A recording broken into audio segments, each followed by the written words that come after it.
Bonjour à tous. Ce que nous craignons est arrivé, puisqu'il n'y a plus de nouveaux épisodes de Plus belle la vie à présent, et non, à cause du contexte du coronavirus, nous ne pouvons plus en voir puisque le tournage a été interrompu. Néanmoins, cette dernière semaine d'inédit aura au moins apporté une conclusion peut-être partielle à l'intrigue sans retour, qui a duré un mois après le prime du même nom. Nous verrons ensuite, avec la reprise des tournages et des épisodes, si ça se poursuit ou si une nouvelle intrigue va démarrer. Pour l'instant, je vous propose de vous faire un petit résumé vidéo de ces derniers événements afin d'être tous au taquet quand la diffusion reprendra.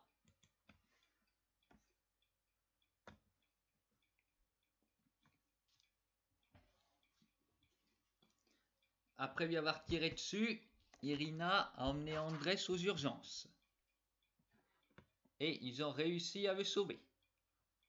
Mais ne le savant pas, cette dernière a tenté de se suicider.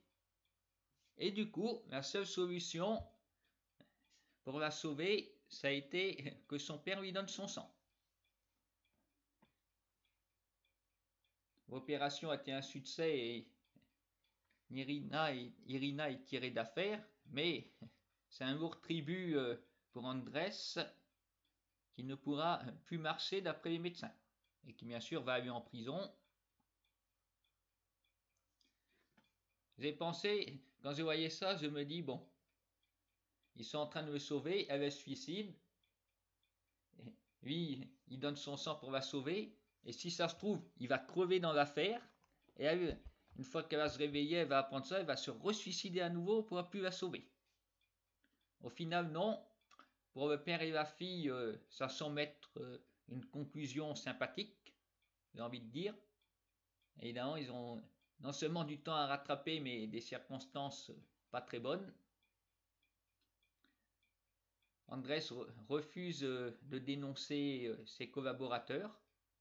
Après, peut-être Irina va réussir à le faire fléchir et qu'il ait des circonstances atténuantes, pas vraiment, mais une remise de peine. S'il dénonce entre autres Samir, qui est le dernier qui reste, on va dire. Les autres, c'est des anonymes. Nous verrons d'ailleurs si Samir, dans les prochaines semaines, sera le méchant à arrêter ou s'il va se faire oublier le temps de prendre le pouvoir. Nous verrons bien. Est-ce que nous reverrons Andrés souvent en prison? Bon. Vous aurait-il que j'avais critiqué ces dernières semaines et je le maintiens? C'est pas vraiment un méchant très intéressant dans le sens où il est assez peu fut-fut. Voilà, gaffeur. Il avait raison de se cacher au début. Parce que depuis qu'on l'a découvert, c'est décevant. Vraiment était bon en tant que méchant, il apparaissait toujours avec un écran de fumée qu'il projetait grâce à ses cigares. Pour Pavel, ça n'a pas été le cas. Bon, on ne le voyait pas au départ. Et puis après, dès qu'on l'a vu, il a enchaîné les boulettes. Dès ce fameux prime où il est sorti récupérer le cadavre d'un assaillant et il a été le remettre dehors sous les coups de feu. Ce qui n'était pas terrible. Il va après écouter Luna au lieu d'écouter son cerveau et au lieu aussi d'écouter Anton qui avait quand même pas mal raison. Mais comme il n'était pas d'accord avec le fait qu'il voulait tuer Luna, c'est Anton qui se sera fait zigouiller par Pavel. Ce qui n'était pas très judicieux puisque quand il avait prévu le coup en fournissant des preuves à Irina, cette dernière ne se montre pas non plus quelqu'un ayant du sang-froid. On a découvert pourquoi elle a raté Pavel à plusieurs reprises, trop nerveuse, trop pressée.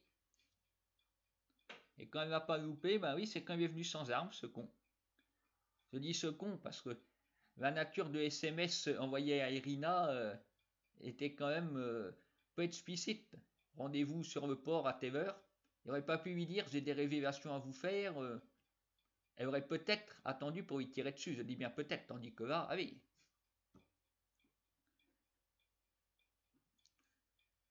Du coup, il est sauvé. Est-ce qu'elle aura des ennuis pour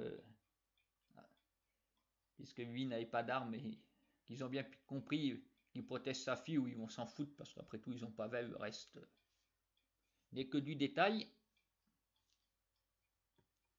On verra bien. Sinon, autre méchant discret, lui aussi, qui vient de commencer à faire paraître lui, Steven, un ex de Thomas, il le cherche partout. Voilà, avec d'Estève, qui il donne des conseils, tout ça dans le dos de Gabriel. Elle doit être aussi officieuse de la police. Voilà, Thomas veut le retrouver. Bon, un arnaqueur professionnel visiblement, il va rencontrer un de ses ex avec qui un homme qui n'était pas très content de découvrir que Thomas était un des amants de Steven, parce qu'apparemment il y en avait plein. Donc ce Steven n'a pas une bonne réputation. Pour l'instant on ne le voit pas, va-t-on le découvrir plus tard, s'il n'oublie pas. Ça fait une intrigue bizarre, hein. Thomas a un comportement étrange, enfin ça c'est plus à fusillade.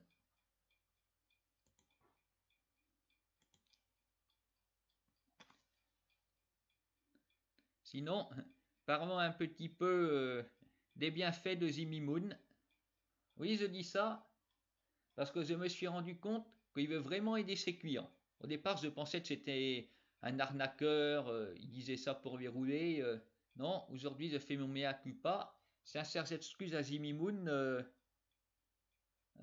Je pense que tu es un type bien, en dépit des apparences un petit peu curieuses, mais j'ai bien vu avec Nathan, il lui a acheté des billets de spectacle pour emmener Sabrina.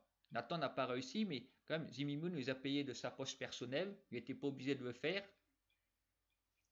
Je pensais que sa méthode était une arnaque, non. Je pense qu'il est honnête. Après, compétent, je ne parierai pas là-dessus. L'avenir nous le dira.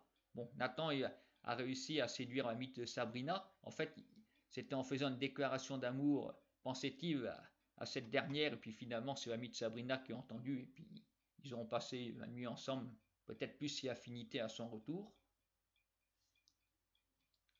Alors, Zimimoun va-t-il faire des miracles avec son équipe de bras cassés? Nous attendrons. Ce n'est pas une intrigue trop mal, c'est comique, voilà. Et enfin, bien sûr, il y a toujours l'intrigue politique depuis un petit moment. Et Samia a pas mal de bâtons dans les roues. Elle a des idées, mais voilà. Le jour même où le conseil municipal doit voter son projet, Blanche se fait gifler au lycée. Encore par je ne sais quel serial gifleur. Sans doute un élève. Il n'a pas l'air d'avoir trop envie de chercher le coupable, contrairement à Rocha. Après, j'imagine que c'est très dur de trouver le coupable, à moins qu'on me dénonce, mais il n'y aurait pas vraiment de preuves, ça c'est vite fait. Mais je ne pense pas que ce soit quelqu'un d'extérieur au lycée qui a réussi à venir faire ça. Donc après Coralie, c'est Blanche. Qui sera la prochaine ou le prochain? Nathan? Rocha lui-même? Parce qu'au niveau personnel du lycée, je pense qu'on a fait le tour. Il y a pas vraiment d'autres profs qui se détachent du lot. Alors qui est derrière tout ça? Du coup, Samia, manquant de soutien, a décidé de financer elle-même son projet de transport pour les pauvres, avec pas mal de choses dedans, des cours gratuits. Elle va demander son aide à Blanche qui était d'accord. Et c'est là que Lougan intervient, après avoir vu que tout cela faisait le buzz sur Internet. Ben voilà qui se pointe. Tout d'un coup, la municipalité a le budget, et puis hop, on fait une belle photo tous ensemble. Voilà. Et Barreau et les caméras de surveillance, hein, Non, il faut surfer sur la vague. Après, comme a dit Samia, les caméras, suffit de porter une capuce et ni vu ni connu. Nous ne sommes pas très rassurés là-dessus.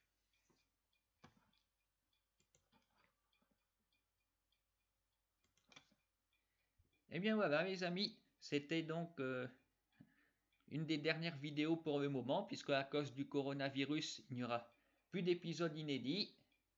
Jeanne est dans le coma depuis ce moment-là. On ne sait pas, va-t-on la revoir ou non? Il faudra attendre un petit peu pour la retrouver, malheureusement.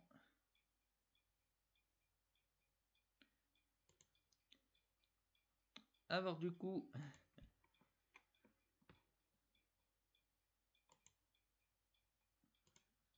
je vous souhaite à tous une bonne santé. J'espère que pour le 11 mai, tout le monde pourra sortir, tout le monde sera bien et qu'on n'attrapera pas le coronavirus.